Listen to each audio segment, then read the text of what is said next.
i-charge ko po ngayon itong e-bike.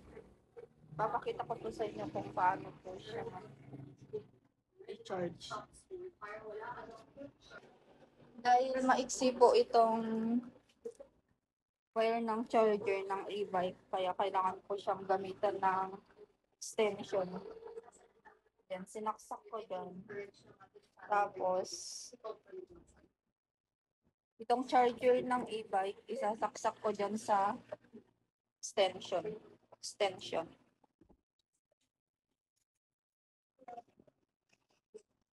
Bago ko isaksak dito sa extension yung charger ng e-bike, kailangan isaksak muna yung charger dito sa e-bike.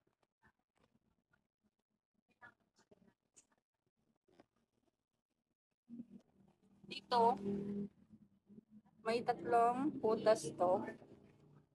Dito siya. Diyan siya sasaksak.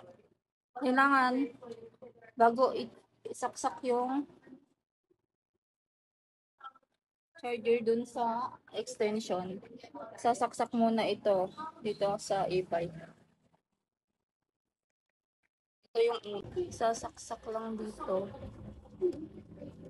Siguraduhin lang na nakasaksak lang po.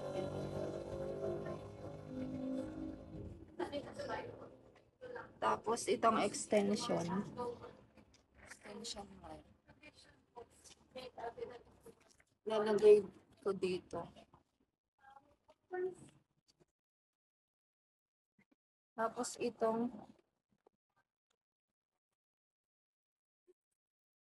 charger, isasaksak ko na siya dito. Then i-on ko siya. Makikita nyo mag-green yung ilaw dito. Pag bagong saksak nyo, then magre-red siya. Ito yung katunayan na mag-charge na siya pag nag-red na siya. Then, hintayin nyo siyang mag-green after 7 to 8 hours. Or depende kung gaano kalobat yung e-bike nyo. Basta hintayin yung mag-green light. Mag-green light itong charger. Ibig sabihin doon, full charge na yung e-bike. Ayan lang. Then, after nyo ma-charge, huwag nyo muna siyang gagamitin agad. Huwag mo nang gagamitin agad yung e-bike. Pahingahin muna siya ng 30 minutes to 1 hour bago nyo gamitin. Ganon din before nyo i-charge. Pag ginamit nyo siya at nalobat siya, before nyo pwedeng i-charge, kailangan mo nang papahingahin ng 30 minutes to 1 hour.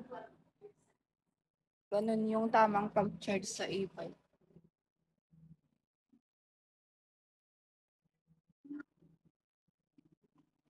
Yan lang. Thank you.